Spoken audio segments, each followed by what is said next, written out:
I still remember the day I met Sarah as if it were yesterday, not almost a decade ago. It was a drizzly Tuesday in April at that small, independently owned coffee shop in downtown Portland, Brewed Awakening. I had just finished a grueling 10-hour shift at the Franklin construction site, my hands still rough with calluses despite the thorough washing I'd given them in the gas station bathroom before heading in. My boots left faint muddy impressions on the polished concrete floor as I approached the counter, ordering a simple black coffee. All I could really afford on my tight budget. I was working 2 jobs back then, construction during the day and bartending at O'Malley's 3 nights a week. Every dollar I earned went into my savings account, slowly building toward my dream of starting my own contracting business. I'd been at it for 3 years already, sleeping barely 5 hours a night, living in a cramped studio apartment with secondhand furniture and a mattress that had seen better days. But I had a plan, and I was sticking to it. The barista had just handed me my coffee when the door swung open, letting in a gust of rain-scented air and Sarah. She was dressed in a charcoal pencil skirt and cream blouse, her auburn hair pulled back in a neat bun, a few strands escaping to frame her face. She was struggling with her umbrella, which had apparently turned inside out in the sudden wind. Without thinking, I moved to help her, taking the mangled umbrella while she straightened her slightly damp clothes. "Thanks," she said, looking up at me with clear hazel eyes that crinkled slightly at the corners when she smiled. "This thing is practically disposable. Third one this month. Maybe try a raincoat instead," I suggested. "This is Portland, after all." She laughed, that laugh that I would come to know so well, starting soft and building into something that seemed to brighten the entire room. "And hide this perfectly good outfit under Gore-Tex? I think not." We ended up sharing a table when the afternoon rush filled the place.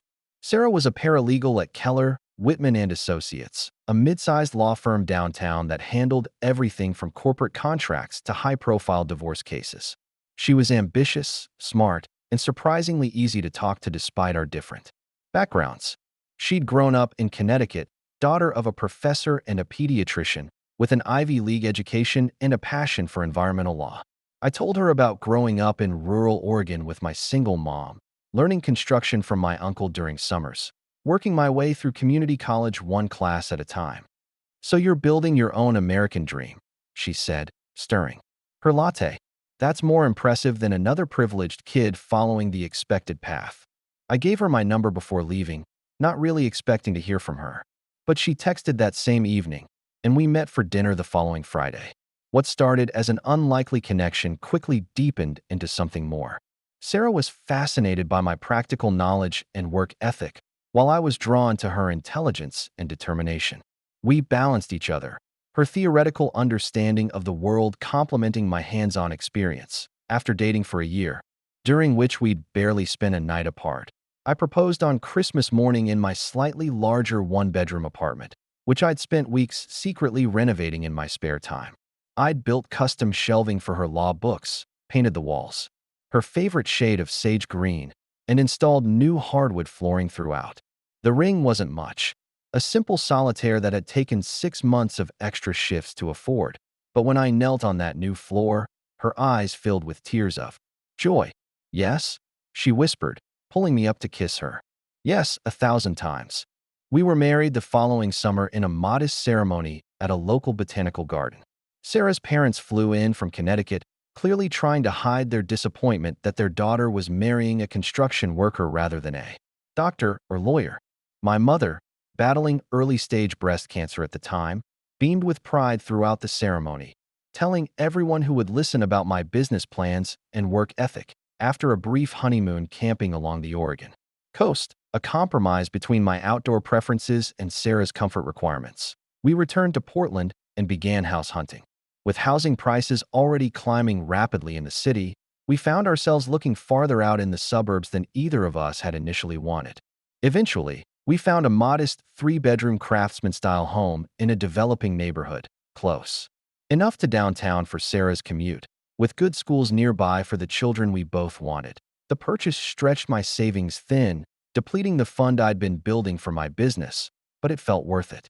Sarah's salary was steady, and I was picking up overtime whenever possible.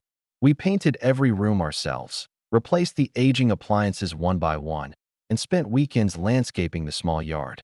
It was exhausting but satisfying, watching our home take shape under our combined efforts. Within 2 years of marriage, Sarah was pregnant with twins, a surprise that thrilled and terrified us equally. I picked up even more over time, sometimes working 16-hour days between my main construction job and weekend handyman work. Sarah continued at the firm until her 7th month, when her doctor prescribed bed rest due to complications. Those final weeks were tense, with Sarah confined to our bedroom while I juggled work, housekeeping, and preparing the nursery, painting the walls a gentle yellow, neutral, since we decided not to learn the genders, and assembling the two cribs I'd splurged on instead of building myself due to time constraints. Emma and Ethan arrived 3 weeks early, tiny, perfect, and loud. Emma, born first, had Sarah's auburn hair and my blue eyes. Ethan, following 7 minutes later, was slightly smaller, with a tuft of my dark hair and his mother's hazel eyes. Those first nights with them, despite the exhaustion of constant feedings and diaper changes, were the happiest of my life.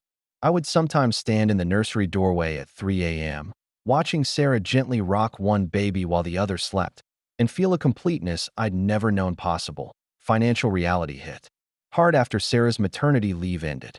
Childcare for twins would have consumed almost her entire salary, so we made the difficult decision that she would return to work while I adjusted my schedule to care for the twins when she couldn't.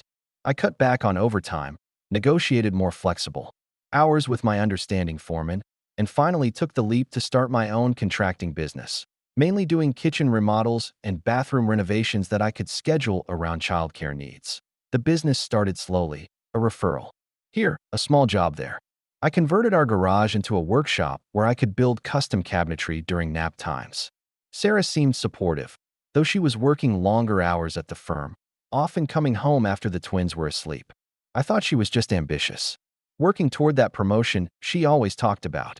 When she was home, she was a loving mother, reading to the twins and taking them to the park on weekends. But increasingly, urgent cases kept her at the office late into the evening. "It's just temporary," she would say, kissing me quickly as she rushed out the door, travel mug of coffee in hand. "Once I make junior partner, I'll have more control over my schedule." I believed her, proudly telling friends how my wife was climbing the corporate ladder while I built my business. We were a team, each contributing in our own way. At least, that's what I thought. The changes were subtle at first, so gradual that I questioned whether I was imagining them. Around the twins' 3rd birthday, Sarah started dressing differently. The practical, professional wardrobe she'd always favored was slowly replaced with more stylish, expensive clothes, designer labels I pretended not to recognize the significance of. Her sensible shoulder-length cut grew longer, and she began coloring her hair to cover the few early grays that had appeared after the twins were born. "Just updating my look," she explained when I commented on a particularly expensive-looking dress. Image matters at the firm. The partners' wives all shop at Nordstrom, not Target. Her phone, which had always been left casually on coffee tables or countertops, was suddenly password protected. She would step outside to take certain calls, her voice dropping to a murmur on the back porch while I bathed the twins or prepared dinner. When I asked about these calls, she'd say they were clients with confidential cases, or sometimes her parents, with whom I'd never had the warmest relationship. "Dad's being difficult about his medication again," she'd say, or "It's the Williamson divorce case. You know I can't discuss details." Our conversations, once ranging late into the night covering everything from politics to our dreams for the future, became shorter, more focused on logistics and childcare arrangements. Date nights, which we'd maintained religiously even through the exhausting infant stage, became rare, then non-existent. "I'm tired," became her common refrain when I suggested an evening out, or "I have a big case I need to prepare for." Sometimes she'd promise next weekend, but next weekend would bring another excuse. I started handling more of the childcare and housework, telling myself I was being a supportive husband. I rearranged my client meetings around school pickups, became the default contact for teachers and pediatricians, and learned to cook more than the basic bachelor fare I'd subsisted on before marriage. The twins, now in preschool part-time, increasingly looked to me for comfort, approval, and daily routines. "Daddy, When is mommy coming home? Became a nightly question that I answered with increasingly vague reassurances. One evening, about 4 months into these changes, I was folding laundry, another task that had gradually shifted to me, when I found an unfamiliar receipt in the pocket of Sarah's blazer. It was for dinner for two at Lucier, an expensive restaurant overlooking the Willamette River, on a Tuesday night when she'd told me she was working late on the Peterson merger. The total, including a $200 bottle of wine, was more than I typically spend on groceries for a week. When she came home that night, I casually mentioned finding the receipt while doing laundry. "Oh, that," she said, barely glancing up from her phone. It was a business dinner with Robert Whitman. He's considering me for the East Side development case. Robert Whitman was one of the senior partners, a man in his 60s who I'd met at the firm's Christmas party. He'd seemed more interested in golf than gourmet dining, but I nodded and accepted her explanation. I wanted to believe her. Then came the weekend trips for legal conferences that seemed to have no presence online when I searched for them. The first was in Seattle, reasonable enough for a regional law event. But I became suspicious when Emma, usually observant beyond her years, asked an innocent question after Sarah returned from a supposed conference in Vancouver. "Did mommy's friend go home too?" she asked as I tucked her into bed. "What friend, sweetheart?" I asked, trying to keep my voice casual. "The man who was in mommy's pictures," she said. On her phone. They were at a big water place. Sarah, who had been reading to Ethan in his room, appeared in the doorway at that moment. "What are you two talking about?" she asked, her voice light, but with an edge I recognized. "Nothing important," I said, kissing Emma's forehead. "Just playground gossip." Later that night, I casually mentioned that Emma seemed confused about her trip. "Kids imagine things," Sarah said dismissively. She probably saw a photo of Robert. He was at the conference, too, presenting on commercial property rights. The explanation was plausible, but something in her too-quick response raised my suspicions further. That night, I lay awake long after Sarah had fallen asleep, wondering if I was being paranoid or if my marriage was truly in trouble. The following week brought more red flags. Sarah joined a new gym, not the community center where we'd occasionally worked out together, but an exclusive health club downtown near her office. She bought new workout clothes, more stylish and revealing than her old practical gear. She began styling her hair differently, wearing more makeup, investing in expensive perfume that replaced the simple floral scent I'd given her for our anniversary. Most concerning was her sudden emotional distance from the twins. She began missing school events, a pre-K music performance where Ethan had a speaking part, Emma's soccer team orientation where parents were specifically requested to attend. Each absence came with a reasonable excuse, but the cumulative effect was noticeable, especially to our increasingly perceptive children. "Is mommy mad at us?" Ethan asked one night after Sarah called to say she'd miss his bedtime again. "No, buddy," I assured him, heart breaking at his worried expression. "Mommy just has a very important job helping people with problems. She misses you very much when she can't be here." The children seemed to accept this explanation, but I was finding it harder to believe myself. One evening, after putting the twins to bed, I tried to initiate a conversation about our increasingly parallel lives. "I feel like we're drifting apart," I said as Sarah checked her email on her laptop at the kitchen table. "The kids miss you." "I miss you." She glanced up briefly. "It's just a busy season, Tom. This East Side development case could mean a promotion. Once that happens, things will calm down.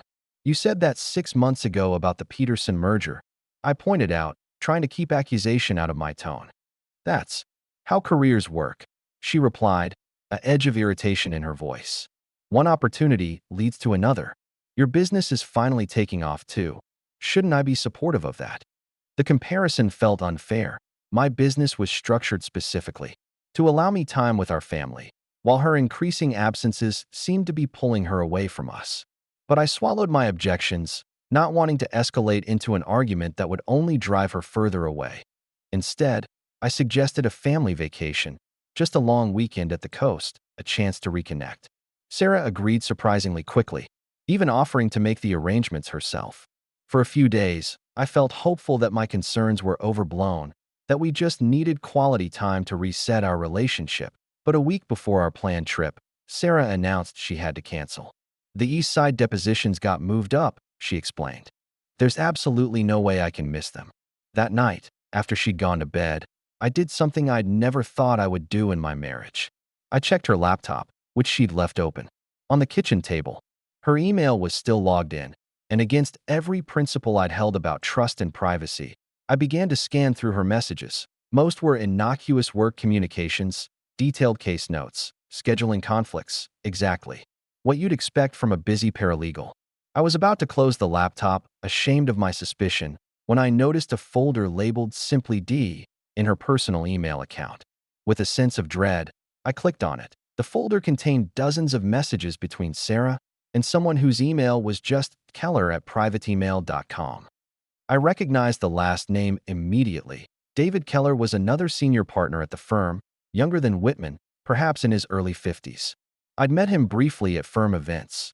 Tall, silver-haired, with an easy confidence and political ambitions that Sarah had mentioned admiringly that I couldn't bring myself to read more than a few messages, but what I saw confirmed my worst fears. They weren't explicitly sexual, but the intimacy was unmistakable. Inside jokes, references to time spent together, plans for future meetings. One message referenced our special place in Vancouver and looking forward to next weekend, the same weekend as our now canceled family trip, that I closed the laptop and went to the bathroom, where I was violently ill. When I returned to bed, Sarah was still asleep, her breathing deep and regular. I lay beside her, a stranger now, wondering how we had reached this point and what I should do next. The next morning, I said nothing about what I'd discovered. I needed time to think, to plan. I went through the motions of breakfast, getting the twins ready for preschool, kissing Sarah goodbye as she left for work. But inside, I felt hollow, as if the foundation of my life had crumbled beneath me. The final confirmation came from an unexpected source, almost 2 weeks after my discovery. Mark Henderson had been my friend since high school. We'd worked construction together before he went back to school for IT certification. By coincidence, he now worked as an IT consultant for several downtown firms, including Sarah's. His call came on a Wednesday evening. I was in the backyard with the twins, pushing them on the swing set I'd built the previous summer, trying to maintain normalcy. Despite the turmoil inside me, the kids are still up. Can I call you back? I asked, seeing his name on my phone screen. Actually, I need to talk to you tonight, in person if possible, he replied, his voice unusually serious. It's important, Tom. Something in his tone made me agree immediately. After putting the twins to bed with extra stories and reassurances, they'd become increasingly sensitive to the tension in the house. I drove to Mark's apartment in southeast Portland. He opened the door looking uncomfortable, a beer already in hand, and another waiting for me on the coffee table. You might need this, he said as I sat down. I've been debating whether to tell you, man, but if it were me, I'd want to know. Know what? I asked, though I suspected what was coming. Mark took a deep breath. I was setting up the new security system at Keller, Whitman last week. Part of the job was installing cameras in the parking garage. He paused, taking a long drink of his beer. I was testing the night vision settings around 7 p.m. when I saw Sarah. She was with David Keller. David Keller, the name I'd seen in those emails. The senior partner with political connections and a reputation for mentoring promising young staff. Also married, I recalled, to a socialite from a prominent Portland family. They had adult children in college or beyond. They were intimate. Mark continued, his discomfort obvious. I'm sorry, man. I know this is the last thing you want to hear. I nodded, strangely calm. How intimate are we talking? Could it have been misinterpreted? Mark winced. No chance of misinterpretation. They were kissing, and then they got into his car together. The timestamp was 7:18 p.m. Didn't she tell you she was working late that night? She had. She'd texted that she wouldn't be home until after 10 due to case preparations. I'd had the twins fed, bathed, and in bed by the time she returned, smelling faintly of unfamiliar cologne beneath a heavy layer of her perfume that I thanked Mark for telling me, finished my beer mechanically, and drove home in a fog of conflicting emotions. The house was quiet when I returned, Sarah not yet home despite the late hour. I sat in the darkened kitchen until headlights swept across the front windows around 11:30 p.m. When she entered, she startled seeing me sitting there. You scared me, she said, setting down her briefcase. Why are you sitting in the dark? I didn't answer directly. Good meeting? I asked instead. She nodded, already moving toward the stairs. Productive, but exhausting. I'm going to take a shower and crash. Don't wait up. I listened to the shower run upstairs, giving her time to settle into bed before I joined her. That night, I lay awake beside her, studying the face I'd loved for years, wondering if any of it had been real. The next morning, I waited until she left for work before making my move. Her personal phone remained password protected, but I knew where to look now. While she was in the shower, I'd noticed her entering the code. Our wedding date, July 15th, 16. The bitter irony wasn't lost on me. With the twins at preschool and several hours of privacy assured, I unlocked her phone and began a systematic examination of her messages, emails, and photos. What I found confirmed everything and revealed much more. The affair with David had been going on for almost 8 months, starting after a firm retreat in Bend. There were hundreds of messages between them, growing increasingly intimate over time. Hotel reservations, photos taken in various locations, restaurants I couldn't afford, a luxury cabin on Mt. Hood, a suite in a Vancouver hotel with the waterfront view Emma had mentioned. In several recent exchanges, they discussed their future together, how and when to leave their respective marriages, whether to stay in Portland or leverage David's connections for opportunities in Washington, D.C. Most painful were the messages discussing me and the twins. Sarah described me as a good man but not ambitious enough, said she had outgrown our relationship, and worried about limiting her potential by staying. The twins were mentioned primarily as logistical challenges, how custody arrangements might work, whether they would adapt to a new school in D.C., if David's adult children would accept them as step-siblings. In one particularly hurtful exchange, David had asked if I would fight for custody. Unlikely, Sarah had replied. His business is just starting to succeed, and he can't afford childcare or a lengthy court battle. He'll probably settle for alternate weekends and Wednesday dinners, the standard dad package. I took screenshots of the most damning exchanges, backed up the photos to a secure cloud account, and then carefully restored her phone to its previous state. My hands were steady despite the storm raging inside me. A strange clarity had come over me, a determined focus that pushed aside the hurt and betrayal for the moment. That evening, as I was helping the twins with an art project at the kitchen table, Sarah arrived home earlier than usual. Her expression was carefully composed, but I noted the tension in her shoulders, the slight redness around her eyes. "We need to talk," she said, setting her briefcase down with deliberate care that I nodded to the twins. After bedtime, I suggested she agreed, helping with the evening routine in a way she hadn't in months, reading extra stories, lingering over goodnight kisses. The twins responded with delighted surprise, especially Emma, who convinced Sarah to lay beside her until she fell asleep. When Sarah finally came downstairs, I was waiting in the living room, 2 glasses of wine poured. A peace offering appearance, though I had no intention of drinking mine. She sat across from me, took a single sip of wine, and then set the glass down with finality. "I want a divorce, Tom," she said without preamble. That I kept my expression neutral with effort. "Why?" she sighed, as if my question was both expected and tiresome. "I'm not happy. I haven't been for a long time. We've grown apart. I need space to figure out what I want from life." All the cliches, delivered with practiced sincerity. Not a word about David Keller. "Is there someone else?" I asked quietly.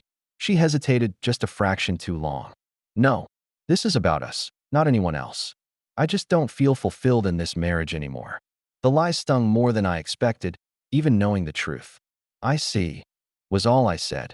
She seemed thrown by my calm reaction, having perhaps anticipated tears, anger, or desperate pleas to reconsider. After an awkward pause, she continued with what was clearly a prepared speech. "I've given this a lot of thought. I think it's best if I have primary custody of the twins. They need their mother, and your work schedule is less predictable with the contracting business. You can have visitation, of course, alternate weekends, and 1 evening a week." Exactly as she'd predicted to David. The standard dad package. "As for the house," she continued, "I should stay here with the kids to minimize disruption. You can take some equity for a new place." "My lawyer says." "You already have a lawyer?" I interrupted, my first genuine reaction slipping through. "She had the grace to look slightly embarrassed. I wanted to be prepared, to make this as easy as possible for everyone. From her briefcase, she withdrew a folder containing divorce papers, already drawn up and awaiting my signature. Bernard Kaplan is handling my case. He's not from our firm, of course, to avoid conflicts of interest. I took the folder without opening it. I'll need to review these. With my own lawyer. Sarah frowned slightly. Tom, we don't need to make this adversarial. Or expensive. I'm being more than fair with the settlement offer. I stood up, still holding the unopened folder. I'll let you know my thoughts after I've reviewed everything. She seemed uncertain now, my composure clearly not what she'd expected. You're taking this, well, what did you expect? I asked, genuinely curious. I don't know. Anger? Questions? Some fight, at least. She looked almost disappointed. I shrugged. Would it change anything? No, she admitted. My mind is made up. Then there's not much to say, is there? I moved toward the stairs. I'll sleep in the guest room tonight. We can figure out next steps tomorrow. As I reached the stairs, Sarah called after me. Tom, I do care about you. I hope you know that. I never meant to hurt you. I didn't turn around. Good night, Sarah. The next morning, after Sarah left for work, I called my mother. Though still recovering from her second round of cancer treatments, she didn't hesitate when I asked if she could come stay with us for a few days. Of course, honey. What's wrong? Her voice, weaker than it once was but still sharp with intelligence, caught the strain in mine immediately. Sarah wants a divorce, I said simply. I need someone to help with the twins while I sort some things out. Mom arrived that afternoon, her small suitcase and determined expression reminiscent of my childhood when she'd faced every challenge as a single parent with the same quiet resolve. I briefed her minimally that Sarah wanted out, wanted the kids, wanted the house. I didn't mention the affair. Mom, wise from her own painful divorce decades earlier, didn't press for details. What do you need? She asked instead, already unpacking her things in the guest room. Time to meet with a lawyer, and someone the twins feel safe with while I do that. She nodded. Go. Do what you need to do. The twins and I will bake cookies and catch up on their favorite stories. My first call was to Eric Donovan, a law school friend of Mark's who had become a respected family law attorney. His office was in a converted Victorian in a quieter part of downtown, the interior surprisingly modern despite the historic exterior. Mark filled me in on the basics. Eric said after his assistant had shown me in and provided coffee. But I need you to start from the beginning. And Tom, I need complete honesty, even the parts that don't reflect well on you. For the next 2 hours, I laid everything out, the gradual changes in Sarah's behavior, my discovery of the affair, the divorce papers she'd presented, her plans for custody. I showed him the screenshots I'd taken, explained about the twins, described our financial situation in detail. I admitted to checking her phone and emails, actions I wasn't proud of, but felt justified given the circumstances. Eric listened without interruption, taking occasional notes. When I finished, he leaned back in his chair, expression thoughtful. First, let me be clear, this won't be easy or quick. But based on what you've shown me, we have several advantages. He tapped his pen against his notepad. The affair with a superior at her firm is problematic for her, both professionally and in family court. The planned relocation to D.C. without discussion will concern any judge looking at the children's best interests. What should I do now? I asked, feeling the first spark of hope since this nightmare began. Don't sign anything, Eric advised, firmly, and don't confront her about the affair yet. We need to gather more evidence and develop a strategy. Over the next 2 weeks, I became a detective in my own marriage. At Eric's recommendation, I hired Jessica Nguyen, a private investigator, with experience in divorce cases. She documented Sarah's meetings with David Keller, dinners, hotel visits, weekend excursions, building a comprehensive record of the affair. Most cheaters get sloppy over time, Jessica explained during our second meeting.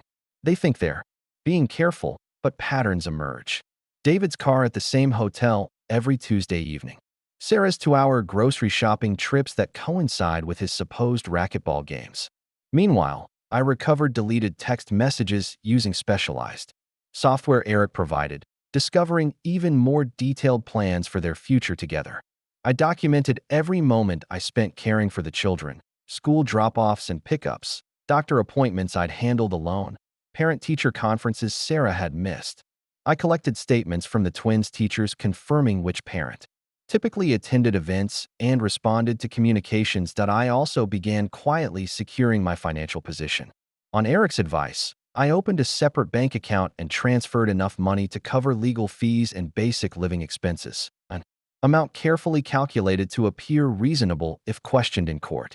I gathered documentation of all household expenses, showing how much I contributed to mortgage payments, utilities, and childcare costs despite my still developing business. Most disturbingly, I discovered through Sarah's emails that she and David had been actively exploring housing options in Washington, D.C.'s upscale Georgetown neighborhood. They had even scheduled virtual tours of private schools for the twins. The planned move was much more concrete than I'd initially realized. Not a vague someday plan, but an active scheme with a timeline measured in months, not years. Eric advised me to continue normal routines with the twins while gathering evidence, cautioning against any confrontation until we were fully prepared. Emotion is your enemy right now, he warned. Family court isn't about punishment for adult behavior, however reprehensible. It's about the best interests of the children. We need to make our case on those grounds. To maintain my emotional equilibrium during this difficult time, I began attending a support group for divorcing fathers at Eric's recommendation. Meeting weekly in the basement of a community center, the group provided both practical advice and much-needed perspective.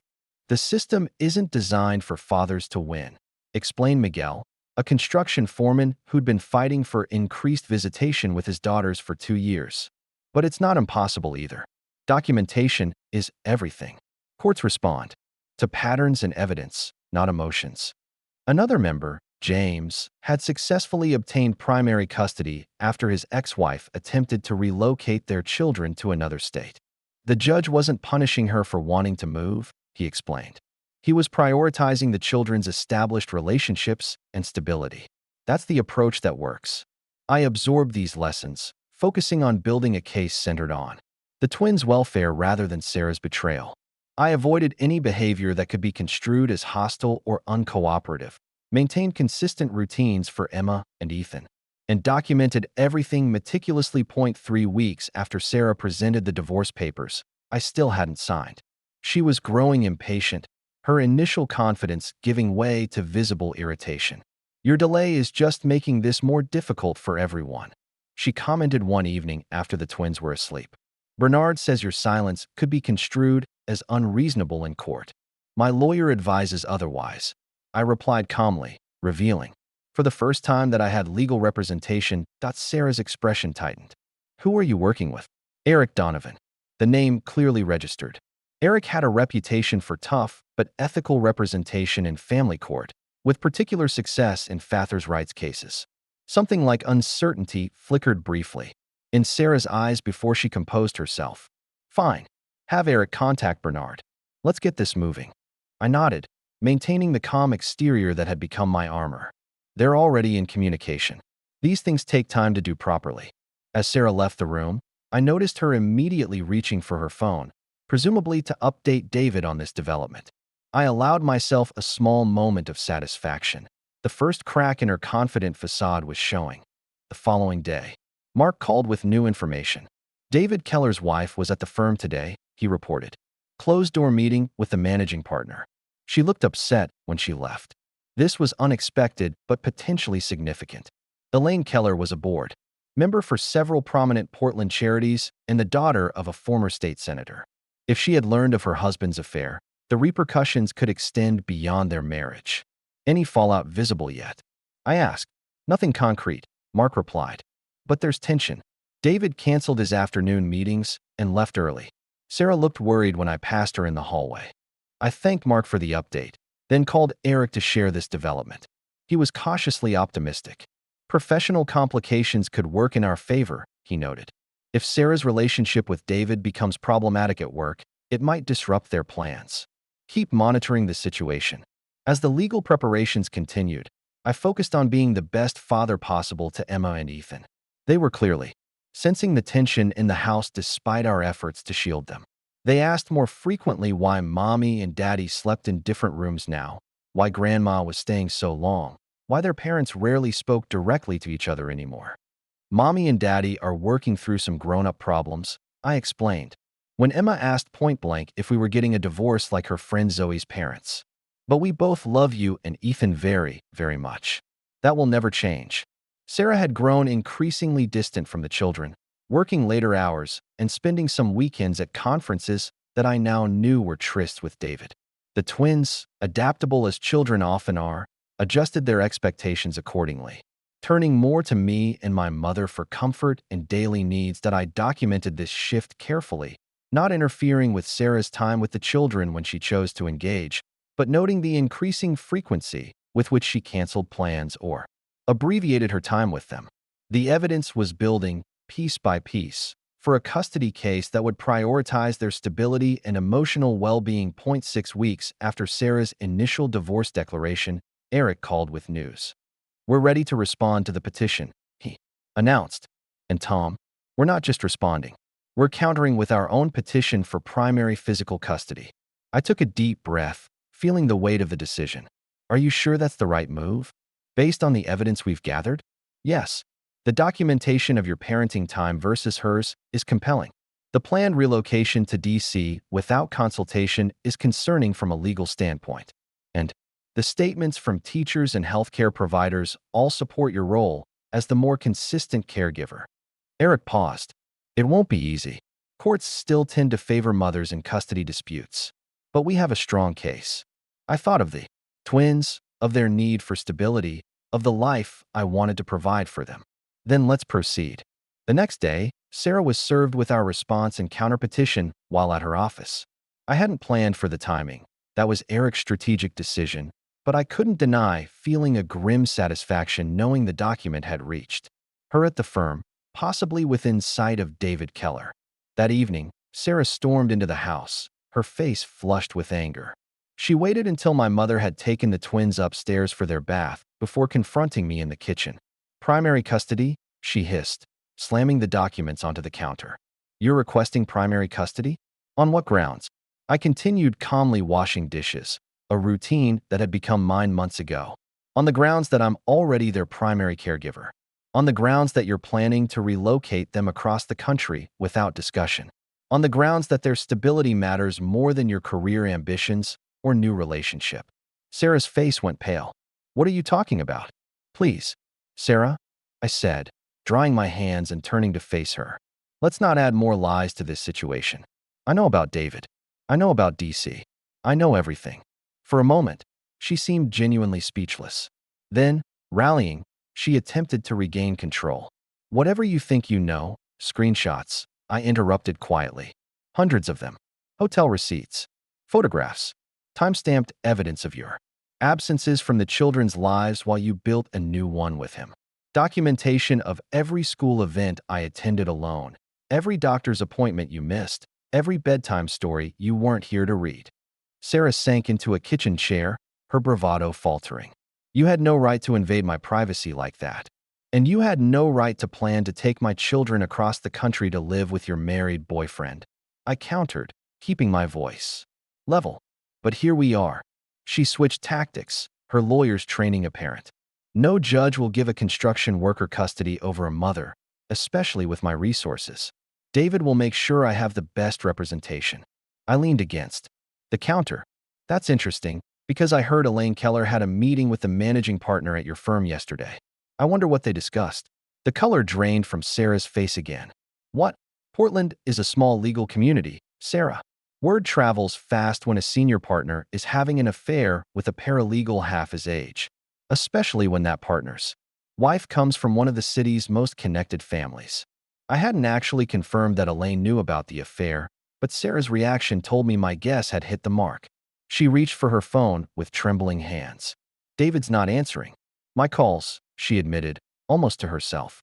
"He might be busy," I suggested mildly. Damage control can be time-consuming. The next morning brought confirmation of the professional fallout. Mark called to report that David Keller had taken an indefinite leave of absence from the firm, effective immediately. Sarah received a terse email from the managing partner requesting a meeting at 9 a.m. She left the house looking both frightened and defiant. She returned 3 hours later, her eyes red-rimmed, to pack a suitcase. They've suspended me pending an ethics review, she stated flatly, pulling clothes from our closet. Apparently, relationships between staff and partners violate firm policy when not disclosed, especially when those partners are handling cases the staff is working on. Where will you go? I asked, watching from the doorway. David's got an apartment in the Pearl District, she replied, not meeting my eyes. It's temporary until we sort this out. I nodded. The twins will want to say goodbye. Sarah paused, her hands stilling on a stack of blouses. I don't think. That's a good idea right now. I'm not in a good place. Tell them I had to go on a business trip. I'll call them tonight. That easy abdication of parental responsibility, even temporarily, was noted and added to my growing file of evidence. After she left, I called Eric to update him on the developments. He was cautiously optimistic. The professional complications certainly help our case, he confirmed. But don't get overconfident. We still have a lot of work ahead. Work as it turned out, that would test my resolve in ways I hadn't anticipated. The following weeks brought a series of increasingly aggressive legal maneuvers from Sarah's side. Bernard Kaplan, clearly aware that his initial settlement offer had been thoroughly rejected, shifted to a more combative approach. First came allegations that my construction business was more profitable than reported, claims easily disproven, with my meticulous financial records. Then suggestions that my mother's health made our household unstable for the children, countered with her oncologist's statement that she was in remission and fully capable of assisting with childcare. Most disturbing were hints that I had anger issues which made me an unfit parent, vague references to concerning incidents that never actually materialized because they had never occurred. Eric assured me these were standard tactics in contentious custody battles, but they still stung. Throughout this period, Sarah's contact with the twins dwindled to occasional phone calls and brief Sunday afternoon visits. Her explanations to them about her absence grew increasingly convoluted, while I maintained a simple, consistent message. Mommy and Daddy are figuring out grown-up problems. We both love you very much. My restraint was tested most severely when Emma, after a particularly brief phone call with Sarah, looked up at me with confusion. Mommy says she has to work all the time because you're taking her money, she reported innocently. Is that true, Daddy? I swallowed my anger, kneeling to eye level with my daughter. That's not quite right, sweetheart. Mommy and Daddy are just sorting out how to share our money fairly now that we'll be living in different houses. It's complicated grown-up stuff. That evening, I emailed Sarah directly. Please don't discuss financial aspects of our divorce with the twins. They're too young to understand, and it only confuses them. Her reply was defensive but conciliatory. I never meant to involve them. Emma asked why I was working so much lately. I'll be more careful with my explanations. Small victories accumulated. The court appointed a guardian ad litem, an advocate specifically representing the twins' interests in the proceedings. Melissa Chun, a seasoned social worker with a reputation for thoroughness, spent time observing both Sarah and me with the children, interviewed teachers and neighbors, and reviewed all documentation both sides provided. Her preliminary report was encouraging. Mr. Walker appears to be the more consistent presence in the children's daily lives, she noted. While Ms. Walker clearly loves her children, her recent career focus and personal transition have created a pattern of reduced involvement in their routine care and activities. Most damaging to Sarah's case was Melissa's assessment of the proposed relocation to D.C. Such a significant geographic move would separate the children from their established school environment, friendship networks, extended family support system, and most importantly, from regular contact with their father, who has been their primary daily caregiver. This would not serve their best interests at this developmental stage. The professional and social consequences continued to mount. For Sarah and David, the law firm's ethics investigation concluded with both receiving formal censures. David, with his greater seniority and influence, managed to retain his partnership but was removed from the management committee and lost several key clients who requested reassignment when the scandal broke. Sarah, more vulnerable in the firm hierarchy, was offered a choice between resignation or demotion to a legal assistant position in the firm's secondary office across town. She chose resignation, which further complicated her financial position in our divorce proceedings. The Portland legal community, though hardly puritanical, maintained certain professional standards. Whispers about the affair, particularly its impact on two families with young children, closed doors that might otherwise have remained open. Three law firms declined to interview Sarah despite her strong credentials and experience that David's marriage also crumbled publicly. Elaine Keller, unwilling to play the role of quietly betrayed spouse, filed for divorce and made no secret of the reason. Her family connections ensured that news of David's infidelity circulated among Portland's professional and social elite. Invitations to charity galas and community leadership events, which David had leveraged for political networking, suddenly dried up that I took no direct action to spread information about Sarah's affair. I didn't need to. The evidence presented in our court filings became part of the public record. The professional consequences at the law firm generated their own momentum. Portland's overlapping social and professional circles did the rest. My focus remained on the twins and my business. I continued building my contracting company, added 2 employees to handle increased demand, and maintained our family home as a place of stability and routine for Emma and Ethan. My mother, now officially in remission, became an invaluable support, her presence providing continuity and love during a tumultuous time. The social consequences of Sarah's choices were not engineered as deliberate revenge on my part. They were the natural result of her own actions, the community's response to broken professional ethics and family commitments. I simply ensured that the truth was documented and presented where it mattered most, in family court, where our children's future would be decided. 8 months after Sarah first presented me with divorce papers, we faced each other across a conference table for mediation. The legal discovery process had been completed, depositions taken, financial disclosures made, and preliminary court hearings held. Before proceeding to a full trial, the judge had ordered one final attempt at mediated settlement. Sarah looked different, thinner, with subtle signs of strain around her eyes and mouth.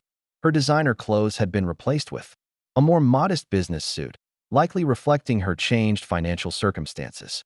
David sat in the waiting area outside, no longer the confident senior partner I remembered from firm events, but a man whose carefully constructed life had unraveled spectacularly. Bernard Kaplan sat beside Sarah, his earlier aggressive confidence notably diminished. Across from them, Eric Donovan arranged his documents with methodical precision, the evidence of our case organized chronologically in labeled folders. I sat quietly, hands folded, emotionally prepared for whatever outcome might follow. The mediator, a retired family court judge named Patricia Harmon, began by establishing ground rules. We're here to find a resolution that serves the best interests of Emma and Ethan Walker, she stated firmly. Not to assign blame or seek retribution. Is that understood? We all nodded, though I noticed Sarah's jaw tightened slightly. Mr. Donovan, please present your client's position, Judge Harmon directed. Eric outlined our case succinctly. My role as the children's primary caregiver, the stability of our home environment, my flexible work schedule accommodating their needs, and the extensive documentation showing my consistent involvement in their education and healthcare.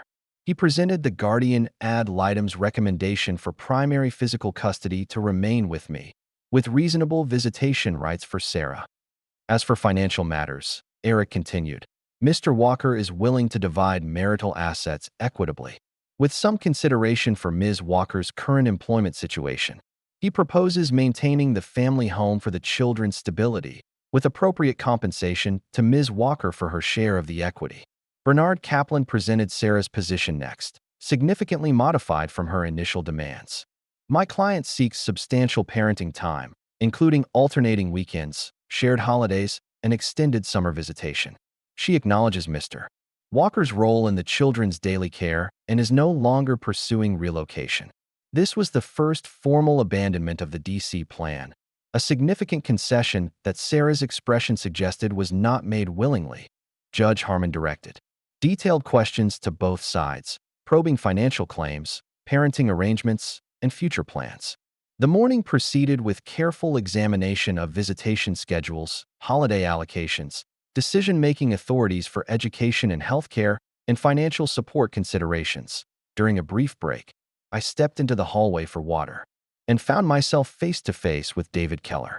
He looked older somehow, the confident posture I remembered now slightly stooped. For a moment, We simply regarded each other in awkward silence. I never meant for any of this to happen, he finally said, gesturing vaguely at the mediation room. Not the way it did. I considered several responses, angry accusations, bitter comments about his role in destroying my family, pointed questions about whether he'd known Sarah was married with young children when their affair began. Instead, I simply asked, "Are you still planning to move to DC?" He looked startled by the question. "No, that's no longer viable. Elaine's settlement terms effectively ended those ambitions." I nodded, unsurprised. Elaine Keller, with her family's resources and connections, would have had significant leverage in her divorce proceedings. What about Sarah? Does she know your plans have changed? David glanced toward the mediation room.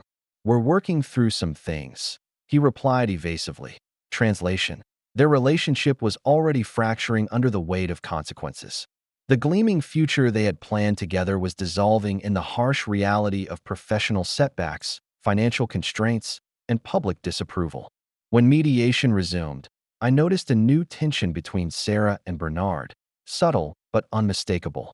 They conferred in whispers several times, disagreement evident in their body language.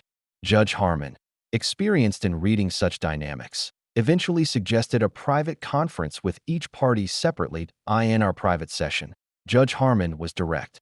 "You have a strong case for primary custody, Mr. Walker.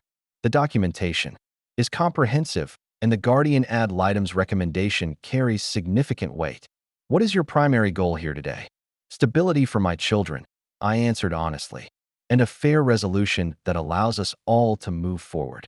She nodded, making a note. "And your definition of fair is?" I considered carefully. "Recognition of my role as their primary parent going forward. A financial settlement that allows me to maintain their home and standard of living. And reasonable provisions for Sarah's relationship with them, provided she's actively involved." Judge Harmon studied me with experienced eyes. "No punitive intentions?" "The consequences of Sarah's choices have been largely self-inflicted," I replied. "I don't need to add to them. I just need to protect my children." When the joint session reconvened an hour later, Sarah's demeanor had changed. The defensiveness had given way to resignation. Judge Harmon presented a proposed settlement framework with primary physical custody awarded to me, a visitation schedule for Sarah that could increase over time based on her consistent involvement, and financial terms that considered both our current situations while prioritizing the children's stability. To my surprise, Sarah accepted the terms with minimal negotiation. Bernard seemed relieved, suggesting he had advocated for this practical approach during their private discussion. The remaining hours were spent refining details, drafting language for the agreement, and establishing mechanisms for communication regarding the children's needs. By late afternoon, we had reached a comprehensive settlement. I would retain the family home and primary custody. Sarah would have visitation on alternate weekends, 1 weeknight dinner, half of school holidays, and 2 weeks in summer. Child support was set at a modest amount reflecting her current unemployment, with provisions for adjustment when she secured new employment. The financial settlement divided our assets equitably, with me purchasing Sarah's share of the house equity through a structured payment plan that wouldn't require immediate refinancing. My business remained solely mine, as it had been established largely after our marriage with minimal marital assets. Sarah's retirement accounts from the law firm, her largest financial asset, remained hers entirely. As we signed the finalized agreement, I felt no triumph, only relief that this chapter was closing. Across the table, Sarah's expression was unreadable as she added her signature to each page. When the last document was completed, she looked up at me directly for the first time that day. "I didn't expect it to end like this," she said quietly. "Neither did I replied, gathering my copies of the settlement. Outside the mediation center, as Eric and I walked to the parking lot, he offered a handshake. "You handled that well. Some clients in your position would have pushed for more punitive terms." "What would be the point?" I asked. "The kids need us both, even if things have changed. Revenge doesn't help them." Eric nodded approvingly. "That attitude will serve you well in co-parenting. Not everyone manages that perspective." The divorce was finalized 3 weeks later, the settlement approved by the family court judge with minimal modification. I stood in the courtroom as the judge pronounced our marriage legally dissolved. Watching as Sarah sat with Bernard at the respondents' table, her expression composed but eyes revealing the complexity of the moment as we left the courtroom. Sarah approached me in the hallway. "I'd like to take the twins for ice cream this weekend," she said, "to talk to them about everything, to make sure they know this isn't their fault." I appreciated this concern for their emotional well-being, a glimpse of the caring mother I'd once known. That would be good for them, I agreed. Emma's been asking questions about when things will be normal again. A fleeting look of pain crossed Sarah's face. "I'll pick them up Saturday at 10. They'll be ready," I promised, and so our marriage ended, not with the bitter court battle I had once feared, but with a mediated agreement that prioritized our children's well-being over retribution. The divorce proceedings had exposed Sarah's affair and its planned consequences, resulting in professional and social repercussions I hadn't engineered but couldn't entirely regret. The truth, presented factually and without embellishment, had been revenge enough. 3 years have passed since the divorce was finalized. Standing in the backyard of what is now unquestionably my home, watching Emma and Ethan, now 8 years old, chase each other through the sprinkler on a warm Saturday afternoon, I reflect on how thoroughly our lives have transformed. My contracting business, Walker Custom Renovations, has grown beyond my initial modest dreams. I now employ a team of 7 skilled craftspeople, with a reputation for quality work that keeps our schedule booked 6 months in advance. The business specializes in high-end kitchen and bathroom remodels, with a growing sideline and custom cabinetry built in the expanded workshop that once was just my garage. The growth hasn't come at the expense of time with the twins. I've structured the company to maintain my flexibility, handling design consultations and client meetings during school hours, and delegating on-site supervision to my experienced project managers when needed. Ethan and Emma still have my undivided attention for school drop-offs and pickups, help with homework, evening meals, and weekend activities. My mother, now 5 years cancer-free, lives in a comfortable mother-in-law apartment I added to the rear of our property, close enough to help with the children when needed, but with independence that respects her autonomy. Her presence provides continuity and additional love in the twins' lives, a relationship that has deepened beautifully. Since the divorce, the house itself has been transformed as well. What began as necessary renovations to repair years of deferred maintenance has evolved into a showcase of my craftsmanship. The kitchen features custom maple cabinetry I built myself. The bathrooms have been updated with touches that blend function and art, and the backyard now includes a playhouse for the twins that's become the envy of their friends. Financially, I've not only stabilized but thrived. The structured buyout of Sarah's equity in the house was completed a year early, eliminating that financial connection between us. My business provides a comfortable income that allows for the children's needs and modest luxuries without extravagance. We've established college funds for both twins that grow steadily, and I've finally created the retirement accounts I had neglected during the marriage. Most importantly, Emma and Ethan have adjusted well to our new family structure. The stability of remaining in their home, continuing at the same school with established friendships, and maintaining consistent routines has helped them weather the changes in their parents' relationship.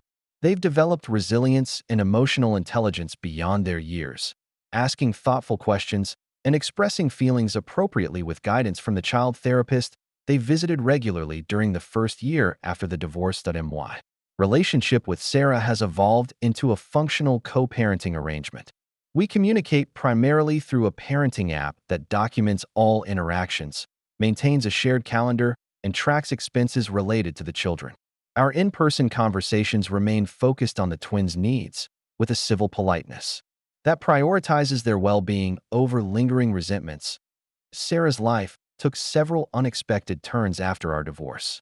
Her relationship with David Keller ended within 6 months of our final court date, another casualty of the professional and financial consequences they both faced.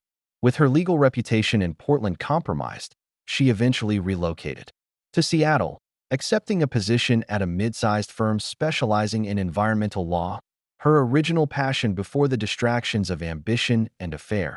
The move to Seattle complicated her visitation schedule with the twins, but didn't end it. We negotiated modifications that consolidated her time into fewer but longer visits, allowing for meaningful connection despite the geographic distance. She now has the children for a long weekend each month and 3 weeks in summer, plus alternate holidays. Technology helps maintain connection between these visits, with scheduled video calls twice weekly. Professionally, Sarah seems to have found some redemption in her new role. Her focus on environmental cases has reconnected her with the idealistic lawyer I first met years ago, before corporate ambition changed her priorities. The twins returned from visits with stories of her smaller but comfortable apartment, her work protecting forests and waterways, her enthusiasm for cases that align with her values rather than simply advancing her career. David Keller's trajectory has been less positive. His divorce from Elaine was expensive, both financially and socially. The political aspirations he once nurtured were effectively ended by the scandal. While he retained his legal career, his position at a less prestigious firm without the connections he once leveraged represents a significant step backward. The twins occasionally mention seeing him briefly during early visits with Sarah, but he has been absent from their reports for over 2 years now.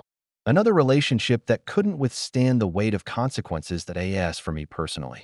I've gradually rebuilt a social life balanced around the twins' needs. I've developed friendships with other single parents in similar situations, finding unexpected camaraderie and shared experiences. The Fathers support group that helped me through the divorce has become a monthly poker night where conversation flows easily between children's achievements and personal challenges that I've even begun dating again, cautiously and with the twins' emotional well-being as my priority. Lisa, an architect I met through a client, has slowly been integrated into our lives over the past 6 months. She understands the pace must be gradual, respects the boundaries I've established regarding my role as father, and has shown genuine interest in getting to know Emma and Ethan as individuals rather than obligations to be tolerated. Standing in the yard, watching the twins play, I feel a deep contentment that transcends my earlier pain. The revenge I once might have craved, seeing Sarah suffer, making her pay for her betrayal, would have ultimately been hollow. Instead, the natural consequences of her choices, coupled with my focus on creating stability for our children, has resulted in something more meaningful than retribution. A life rebuilt on stronger foundations. The twins race toward me, soaking wet and laughing, demanding I join their game. Putting aside thoughts of the past, I step into the sprinkler's spray, their delighted shrieks washing away the last lingering shadows of betrayal. This is victory, not destroying what was, but creating something better from its remains. A.S. Emma tugs my hand, insisting I chase her through the rainbow, formed by the afternoon sun hitting the water droplets. I realize the true revenge against betrayal wasn't the social consequences Sarah faced or the professional setbacks she encountered. It was this: building a joyful, principled life that no one's actions could diminish. A life where my children thrive and I remain true to the values I've always held. The best revenge, as it turns out, was never about making Sarah lose. It was about making sure the twins and I won. If you found this story compelling, please subscribe to our channel for more real-life accounts of betrayal and its consequences. Remember, these stories are shared not to promote vengeance, but to illustrate the human capacity for resilience in the face of profound betrayal. Sometimes, the best revenge isn't about getting even, it's about getting better.